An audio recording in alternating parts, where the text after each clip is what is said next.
Hello guys, welcome back to my channel hello സ്വിജി. അപ്പോൾ ഇന്നെന്തായാലും നമ്മൾ വന്നിക്കണത് നമ്മളെ 2 മീനൊക്കെ പുലിവാക്ക് ഓസ്കാറിന് തിന്നാൻ കൊടുക്കാനാണ്. അപ്പം എന്തായാലും നല്ല ഫീഡ് തിന്നാൻ വേണ്ടിയിട്ട് ഞാൻ അങ്ങോട്ട് ചെല്ലുമ്പോൾ 2 അടുത്തേക്ക് വരികയാണ്. അപ്പം എന്തായാലും ചിക്കൻ ഉണ്ട് വീട്ടിൽ, അപ്പം അത് 2 തിന്നാൻ കൊടുക്കാൻ പോവാണ്. വീഡിയോ ലെങ്ത് ആക്കുന്നില്ല. അപ്പം നേരെ ഫിഷ് ടാങ്കിൻ്റെ അടുത്ത് എത്തിയിട്ടുണ്ട്. ഫസ്റ്റ് നമുക്ക് പുലിവാക്ക് തിന്നാൻ കൊടുക്കാം. ഇതാണ് ഗൈസ് പുലിവാ ടാങ്ക്. വെള്ളം കുറച്ച് പച്ചക്കളറാണ്, എക്കട്ട് മാറുന്നില്ല.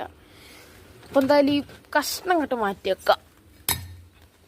ഇനി ഇതിൻ്റെ ഉള്ളിലാണ് നമ്മളെ കൊലകൊമ്പ കിടക്കുന്നത്. അത്യാവശ്യം വലിപ്പമുണ്ട്, കാണണ്ടോ? കണ്ട ഇവിടെ വന്നിക്കാണ് ഇപ്പോൾ. ഇനി നമുക്ക് എന്തായാലും തിന്നാൻ ഓരെടുത്ത് മാറ്റിയിട്ടുണ്ട്. അപ്പം ഞാൻ എന്തായാലും നമുക്ക് ഫീഡ് കൊടുക്കാം. ആളിതേ ഇവിടെ വന്ന് നിൽക്കാട്ടോ. അപ്പൊ കൈസ് നമ്മൾ ഇട്ട് കൊടുക്കാൻ പോവാണ്. ഇത് ഇവിടെ വന്ന് നിൽക്കാട്ടോ. ഇയാളെ നേരെ തിന്ന് ഗൈസ്.